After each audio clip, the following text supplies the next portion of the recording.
नमस्कार, मैं प्रद्युमन जोशीला। आज के इस वीडियो में बात करेंगे हरियाणा प्रदेश की मनोहर सरकार के एक अन्य मंत्री के बारे में।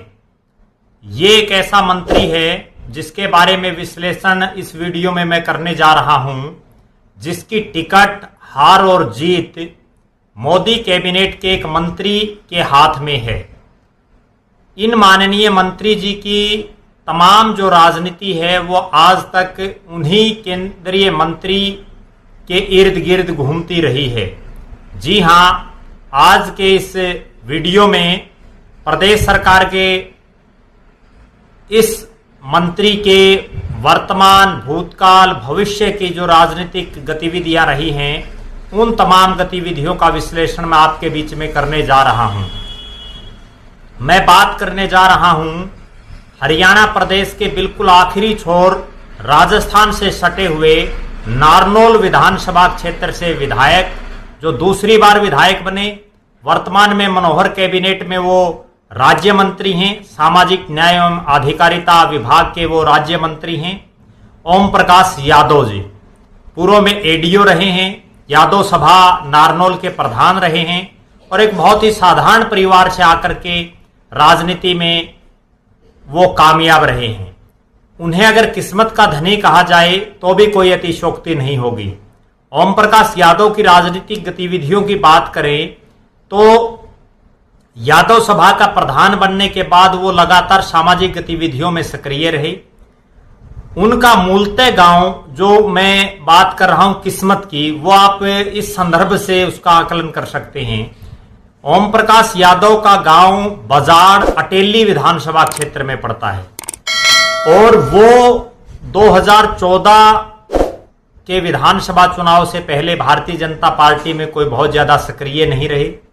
वो मात्र राव इंद्रजीत, जिनका मैं जिक्र कर रहा हूं, जिन केंद्रीय मंत्री का, वो राव इंद्रजीत हैं। राव इंद्रजीत के नजदीकियों में उनकी गिनती रही है और समाज में उनका एक अच्छा नाम, एक सामाजिक व्यक्तित्व के धनी होने के नाते वो इस क्षेत्र में सक्रिय रहे। इंसाफ मंच के बैनर तले, भारतीय जनता पार्टी में वो कोई पदाधिकारी भी नहीं रहे। इंसाफ मंच जो राव इंद्रजीत द्वारा और उनकी बेटी आरती राव द्वारा जो संचालित रहा, इंसाफ मंच के बैनर तले वो लगातार उस क्षेत्र में सक्रिय रहे। ओम प्रकाश यादव अटेली विधानसभा में अपना गांव होने के बावजूद नांगल चौधरी विधानसभा क्षेत्र से चुनावी तैयारियों में थे। उन्होंने 2014 के विधानसभा चुनाव से पहले नांगल चौधरी क्षेत्र में काफी होर्डिंग, पोस्टर, मार्केटिंग जो राजनीतिक लोग करते हैं वो की और वो लगातार उस इलाके में सक्रिय रहे। लेकिन वहां पूर्व आईएएस अधिकारी अभय सिंह यादव को टिकट मिल जाने की वजह से उनको नांगल चौधरी की बजाय नारनौल विधानसभा क्षेत्र से पार्टी ने टिकट दिया। टिकट दिलाने में सबसे बड़ी भूमिका केंद्रीय मंत्री, उस समय के भी केंद्रीय मंत्री और जो गुड़गांव लोकसभा क्षेत्र से कई बार के सांसद राव इंद्रजीत की रही। उसमें पूर्ण रूप से सहयोग भिवानी महेंद्रगढ़ लोकसभा क्षेत्र के जो सांसद हैं, लोकल जो रिप्रेजेंटेटिव हैं लोकसभा में, चौधरी धर्मवीर सिंह, उनका बड़ा उनको साथ मिला और दोनों की जोड़ी ने ऐसा कमाल दिखाया कि एक साधारण शख्स जो अटेली विधानसभा क्षेत्र के गांव बजाड़ से संबंध रखता है, बहुत ही साधारण और सामाजिक, नांगल चौधरी विधानसभा क्षेत्र से वो चुनावी तैयारी करता है और चुनाव घोषित होने के बाद नामांकन के कुछ समय पहले उनको नारनौल विधानसभा क्षेत्र से टिकट दे दी जाती है और दोनों ही नेताओं की मेहनत और ओम प्रकाश यादव की मिलनसार छवि की वजह से उस क्षेत्र से वो विधायक बन जाते हैं। यहां उनकी अगर किस्मत देखें तो उन्होंने उस समय के जो तत्कालीन पूर्व मंत्री रहे राव नरेंद्र सिंह, जिनका बहुत बड़ा राजनीतिक रुतबा उस क्षेत्र में रहा, उनके पिता श्री चौधरी बंसी सिंह, वो भी जो है बड़े मंत्री रहे हैं। काफी उन्होंने क्षेत्र में विकास के काम भी करवाए अपने शासनकाल में, पिता पुत्रों ने, लेकिन उन्होंने उनको हराया। उसके बाद 2019 के विधानसभा चुनाव में ओम प्रकाश यादव को एक बार फिर से नारनौल विधानसभा क्षेत्र से टिकट मिली भारतीय जनता पार्टी की और इस बार फिर से वो राव इंद्रजीत जी और चौधरी धर्मवीर सिंह के बलबूते जीतने में कामयाब रहे। इसके बाद राव इंद्रजीत के कोटे से दरअसल मनोहर कैबिनेट में एक मंत्री बनना था और ऐसी संभावनाएं थी कि वो मंत्री कोई यादव ही बनेगा। और चूंकि मनोहर कैबिनेट के पिछले जो यादव कोटे से जो मंत्री रहे राव नरवीर सिंह, उनको 2019 के विधानसभा चुनाव में टिकट ही नहीं मिल पाई, लिहाजा जीतना और हारना, तो जब उनको टिकट ही नहीं मिल पाई तो वो तो संभव था ही नहीं। इसके अलावा अहिरवाल से जितने भी विधायक जीते उनमें कोई बहुत बड़ा चेहरा किसी विधायक का नहीं था, इसलिए ओम प्रकाश यादव चूंकि दूसरी बार विधायक बने और सबसे बड़ी बात वो राव इंद्रजीत के सबसे नजदीकी और विश्वास पात्रों में थे, उनको मनोहर कैबिनेट में राज्य मंत्री राव इंद्रजीत ने ही बनवाया। और वो पिछले लंबे समय से, जब से वो विधायक बने हैं तब से भी और उससे पहले भी, राव परिवार के प्रति, राव इंद्रजीत के प्रति वो पूरी तरह से लॉयल हैं, उनके प्रति समर्पित भी हैं। आज भी मंत्री बनने के बावजूद वो राव इंद्रजीत के ही संपर्क में ज्यादा हैं। अब मैं एक इत्तेफाक की बात करता हूं नारनौल विधानसभा क्षेत्र की, क्योंकि दर्शकों को वर्तमान सिनेरियो के साथ साथ पीछे की भी राजनीतिक गतिविधियों का पता होना चाहिए। 2006-07 के परिसीमन से पहले जो नारनौल विधानसभा क्षेत्र था उसका सिनेरियो अलग था। परिसीमन के बाद उसके बहुत से गांव नांगल चौधरी विधानसभा क्षेत्र में आ गए। इस हलके में भी अलग अलग जो है हलकों के गांवों को जोड़ा गया और नारनौल बहुत बड़ा शहर है, इसके साथ साथ लगते इसमें गांव हैं। इस हलके की जो पिछले दो बार की 2014 और 2019 की एक सबसे काबिले गौर करने वाली बात यह है कि दोनों बार प्रथम, द्वितीय और तृतीय तीनों स्थानों पर सेम ही लोग रहे हैं।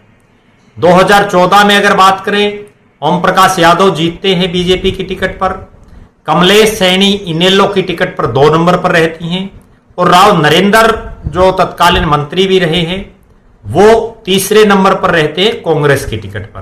राव नरेंद्र हजका के एमएलए बने थे और उसके बाद चौधरी भूपेंद्र सिंह हुड्डा के नेतृत्व में वो कांग्रेस सरकार में शामिल हो गए थे, उनको मंत्री बनाया गया था, बड़े बड़े महकमे उनको दिए गए थे। इसके बाद 2019 के सिनेरियो की बात करें तो प्रथम स्थान पर फिर से रहते हैं भारतीय जनता पार्टी के ओम प्रकाश यादव, द्वितीय स्थान पर इनेलो से टूट करके जो पार्टी बनी जेजेपी उसकी कमलेश सैनी रहती हैं और तीसरे स्थान पर एक बार फिर से कांग्रेस के पूर्व मंत्री राव नरवीर सिंह रहते हैं। लेकिन फर्क 2014 और 19 में यह रहता है कि 2014 के चुनाव में ओम प्रकाश यादव को 31,664 वोट मिलते हैं और वो 4,573 वोटों के बहुत कम अंतर से चुनाव जीतते हैं। लेकिन 2019 आते आते उनका वोट बैंक बढ़ता है और उनको 42,732 मत मिलते हैं और वो 14,715 वोटों से जो है जीत हासिल करने में कामयाब रहते हैं। कुल मिलाकर के ये कहा जा सकता है कि प्रदेश के सामाजिक न्याय और अधिकारिता राज्य मंत्री ओम प्रकाश यादव किस्मत के भी धनी हैं, लेकिन जो सबसे बड़ी बात है वो ये है कि उनकी टिकट, उनकी हार और जीत तीनों ही चीजें केंद्रीय मंत्री राव इंद्रजीत पर डिपेंड है। राव इंद्रजीत अगर चाहेंगे तो उन्हें अगली बार टिकट मिलेगी, राव इंद्रजीत चाहेंगे तो उनकी टिकट पक्का होगी, राव इंद्रजीत चाहेंगे तो वो जीत जाएंगे। अगर राव इंद्रजीत नहीं चाहेंगे तो राव नरवीर की तरह उनकी भी टिकट वो कटवा सकते हैं, लेकिन फिलहाल ऐसी कोई संभावना नहीं है। क्यों नहीं है? क्योंकि राव इंद्रजीत के सबसे विश्वास पात्रों में आज भी ओम प्रकाश यादव का नाम लिया जाता है। अगर हार जीत के सिनेरियो की बात करें उस विधानसभा की, क्योंकि हमने भूतकाल पर चर्चा कर ली, वर्तमान पर कर लिया, भविष्य पर भी चर्चा बहुत जरूरी है। हम लगातार अपने विभिन्न एपिसोडों के माध्यम से प्रदेश के तमाम मंत्रियों, सांसदों और जो वर्तमान विधायक हैं उनके भविष्य में 2024 में उनका क्या सीन रह सकता है उस पर भी चर्चा कर रहे हैं। तो 2024 में ओम प्रकाश यादव की आज के सिनेरियो में हालात ये है कि टिकट मिलने पर और राव इंद्रजीत और चौधरी धर्मवीर सिंह के आशीर्वाद से वो एक बार फिर से चुनाव जीत सकते हैं, क्योंकि वहां कांग्रेस के पास राव नरेंद्र के अलावा कोई बड़ा चेहरा नहीं है। जेजेपी के पास भी उस क्षेत्र में अब इतना बहुत लंबा चौड़ा जो है सिस्टम नहीं है। इसके अलावा अगर बात करें कोई अन्य निर्दलीय या कोई और प्रत्याशी की, तो वो भी कोई बहुत बड़ा चेहरा वहां नहीं है। लगातार 2 चुनाव जीतना और हर बार वोट बैंक बढ़ना, उसके बावजूद आज भी उनकी छवि एक मिलनसार, बेशक वो मंत्री हैं सरकार में, लेकिन उसके बावजूद उनको अक्सर देखा गया वो रेहड़ी पर खड़े होकर चाय पी लेते हैं, कहीं फ्रूट खरीद लेते हैं, कहीं सब्जी खरीद लेते हैं, कहीं जो है अपने साथियों के साथ बैठ करके बातचीत करते रहते हैं। तो एक साधारण आज भी उनकी छवि है। निश्चित रूप से ये कहा जा सकता है कि कोई अन्य मजबूत प्रत्याशी ना होने की वजह से, राव इंद्रजीत और चौधरी धर्मवीर सिंह के जो है साथ और सहयोग की वजह से और ओम प्रकाश यादव की मिलनसारिता की वजह से नारनौल से वो एक बार फिर से तीसरी बार जीतने की संभावना में है।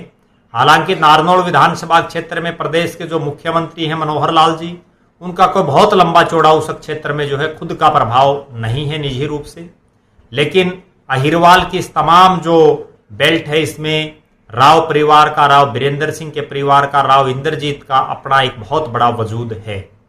इसी तरह से अगले जो वीडियो है उसमें किसी और मंत्री की चर्चा मैं आपके बीच में करूंगा। उनके वर्तमान, भूतकाल और भविष्य की तमाम जो राजनीतिक सिनेरियो रहने वाला है उस पर चर्चा करेंगे। आप लगातार हमसे बने रहें, हमारे फेसबुक चैनल को सब्सक्राइब करें और यूट्यूब चैनल, फेसबुक पेज को जो है हमारे आप लाइक और फॉलो करें। यूट्यूब चैनल को आप सब्सक्राइब करें, वीडियो को शेयर करें। धन्यवाद। आपका अपना प्रद्युमन जोशीला, नलवा।